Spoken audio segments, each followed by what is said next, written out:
Hello, I'm Tracy Pa, and welcome to this Sunday's episode of Scope. The World Expo in Osaka was hailed a success, marking a milestone in Papua New Guinea-Japan relations as both nations celebrate 50 years of diplomatic partnership.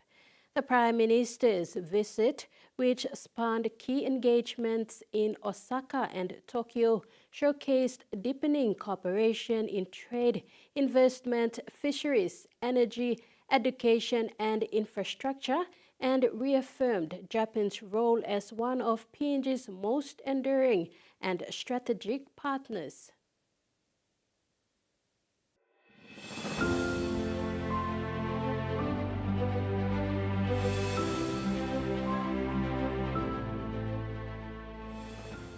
Prime Minister James Marape's recent visit to the World Expo in Osaka represented a significant milestone in Papua New Guinea's diplomatic relations with Japan, marking 50 years of partnership between the two nations.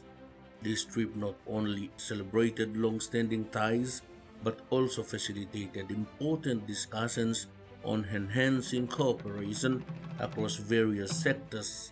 During his engagements in Osaka and Tokyo, Prime Minister Marape highlighted key areas of collaboration including trade, investment, fisheries, energy, education, and infrastructure. These sectors are vital for PNG's economic development and showcase Japan's commitment to supporting the nation's growth. This is a marvelous privilege and honor for me to greet you all on behalf of the government and people of the independent state of Papua New Guinea. Thank you very much for your presence here today as we mark Papua New Guinea's National Day at Osaka Expo 2025. Expo 2025 Osaka is an exceptional opportunity for Papua New Guinea to share our story with the world. It also gives us a chance to pursue new avenues of cooperation in sustainable development, trade and investment, special economic zones, green technology, tourism, and innovation. The reaffirmation of Japan as one of PNG's most enduring strategic partners is particularly noteworthy. By focusing on sectors such as fisheries and energy, the partnership aims to leverage Japan's expertise and technology to address PNG's developmental needs. Investments in education and infrastructure are equally crucial, laying the groundwork for sustainable growth and improved living standards. Expo 2025, under the shared inspiring theme of designing future society for our lives, provides an exceptional platform for nations to come together, share ideas, forge partnerships, and envision a more inclusive, sustainable, and innovative future for all. In its sub-themes, saving lives, empowering lives, and connecting lives, speaks directly to Papua New Guinea's priorities in building a more resilient, inclusive, and sustainable nation. Furthermore, the visit highlighted the potential for increased trade between the two countries. As PNG continues to bolster its international relationships, their partnership with Japan serves as a robust model for mutual cooperation and shared goals. As a country with very rich cultural heritage, we take this opportunity to showcase to the world our heritage, our identity, our values, and our potentials. Through our participation in Expo 2025, we seek not only to celebrate who we are, but to extend a hand of friendship and collaboration to Japan and its people and to our global community. Papua New Guinea is open for business, for tourism, for cultural exchanges, and for meaningful partnership in all possible areas that delivers sustainable development for all of us. Overall, Prime Minister Marape's successful trip to the World Expo signifies a renewed commitment to enhancing PNG-Japan relations, paving the way for future collaborations that can drive progress in various sectors and contribute to the prosperity of both nations. Whilst in Osaka, Prime Minister Marape officiated Papua New Guinea National Day at the 2025 World Expo, where he celebrated 50 years of diplomatic relations with Japan. He called for enhanced collaboration in innovation, tourism, cultural exchange, and sustainable development, while showcasing PNG's cultural identity and emerging economy. A little over 50 years of diplomatic relationship between Papua New Guinea and Japan, a friendship grounded in mutual respect, shared values, and very, very enduring cooperation. Suffice to say, Papua New Guinea deeply appreciates Japan government and Japanese support for many of the projects that have transformed our national landscape since we established diplomatic relationship in 1975. This includes projects in infrastructures, fisheries, oil and gas, and technical cooperation through JICA. These initiatives not only reflect on Japan's generosity, but its strategic commitment to helping Papua New Guinea unlock its potentials, for which we are deeply grateful. Arigato gozaimasu. The Prime Minister also expressed PNG's appreciation for Japan's ongoing support, including the proposed upgrade of Tokua Airport to a standard similar to Najab Tomodachi International Airport, continued investment in agriculture and fisheries, and a reaffirmed commitment to long-term economic cooperation. In the bilateral meeting, Prime Minister Marape also proposed the establishment of a new framework to reset and elevate the economic relationship between the two countries. He formally suggested a comprehensive economic partnership agreement to govern trade and investment between PNG and Japan for the next 50 years.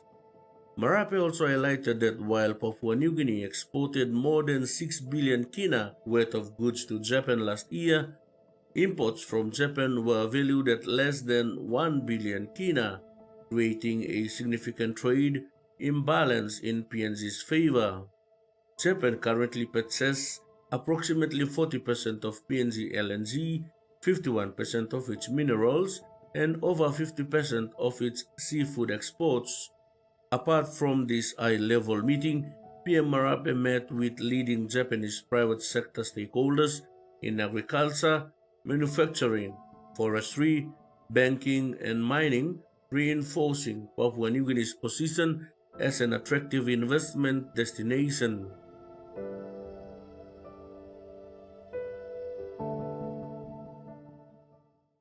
You're watching Scope. Drop a like or comment on this story later on the TV1 online website, Facebook, YouTube, and TikTok.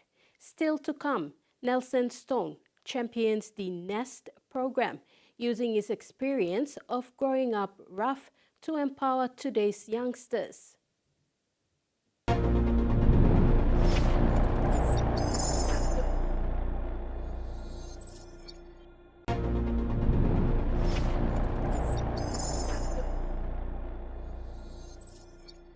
This is a story of how a misguided young man who knew only the life of crime took a chance on the Trukai Smart Farmer program and is now persevering as a rice farmer. John Passy turned his life around when he decided to explore Trukai's Rice Farmer Initiative in early 2024 and was selected Model Rice Farmer.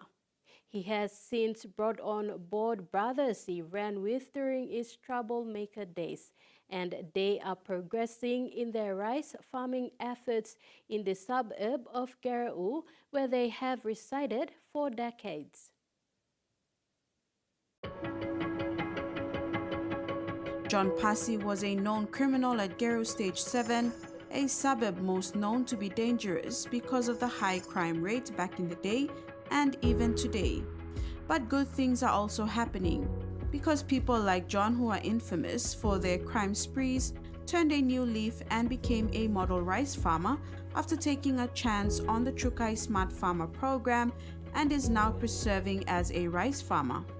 Following the training, John was the successful recipient of Trukai Industries Village Sustainability Kit, or VSK, from the organization's Rice Development Program.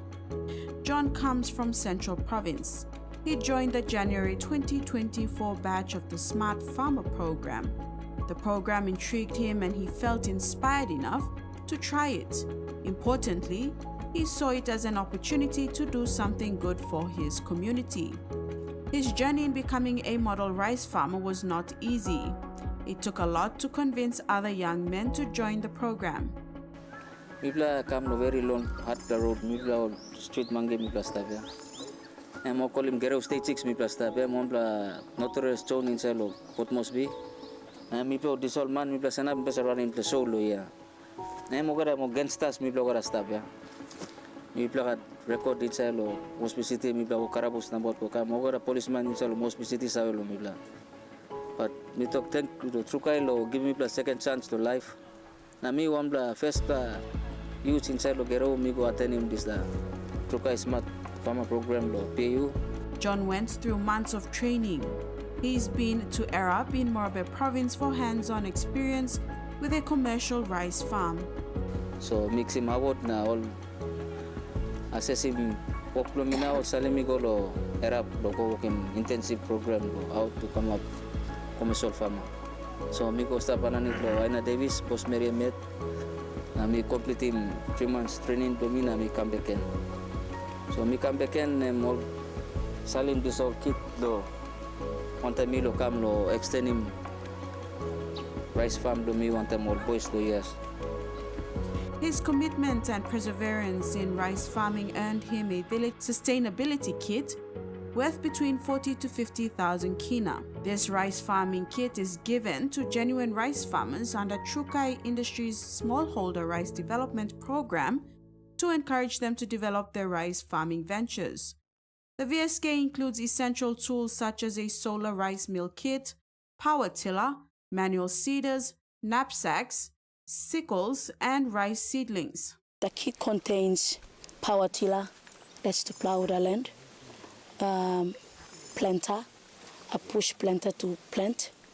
The green thing there is a fertilizer spreader to spread the fertilizer, knapsack to spray. There's a solar rice mill there. Solar rice mill is to mill the rice for family consumption. And you have wheelbarrows there, spades for some gardening tools. The total is 45 to 50,000 kina. The Trukai Industries Rice Development Team acknowledged the impact rice farming has had on Gero Stage 6 and 7. This initiative is a game changer. So, on behalf of the team and on behalf of the young men in our communities and on behalf of all our residents here, I'd like to say and commend and say thank you, a big thank you to Trukai and for the initiative. For the initiative to actually start involving our young men. If you really look at this today, you are actually touching lives. You're transforming lives. It's about the mindset. It's about changing the mindset of these young people. These are reformed criminals. I've basically grown up my whole life here in Gero. And to be able to see these young men follow such an initiative being propelled by you all, Trukai, that's a plus in itself. Day one before lo miko working this training lo PU lo mika working 18 weeks on training lo me been kisim sample boys youths na mibla been go work there working this la work ya. So all mangi too all been got interest so mibla been work on time. So after lo miko lo lay na come back. We've been talking more by extend lo this small plot called hectares. So while working this now, next program come up can PU so mix in four boys can me put them all go come up on school come up smart farmer.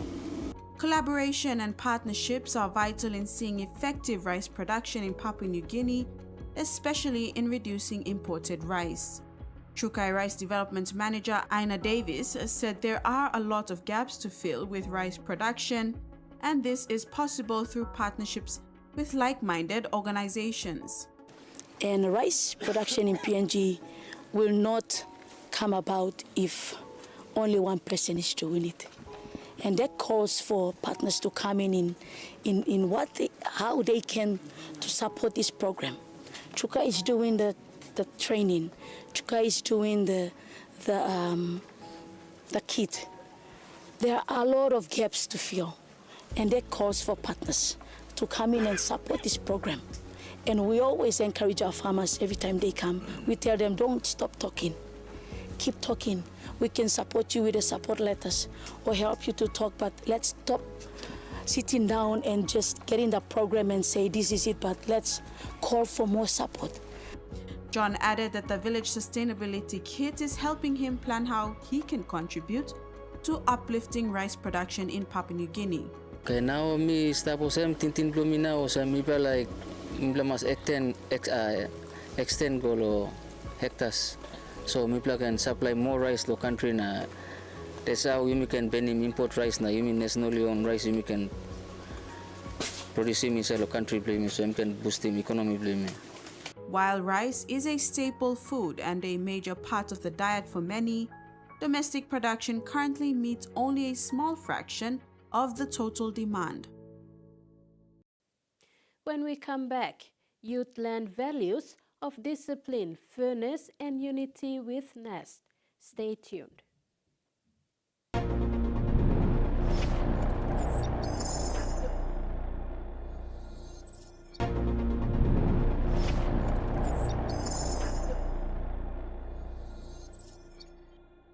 Former PNG sprint champion Nelson Stone is the mastermind behind the NEST program, which stands for Never Ever Stop Trying, drawing from his challenging upbringing as a street kid in Tokarara, regarded back in the day as a notorious suburb of Mosby.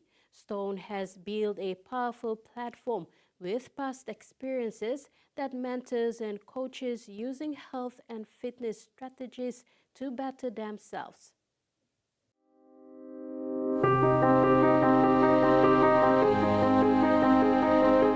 Never Ever Stop Trying on NEST is an initiative of former PNG sprint champion Nelson Stone.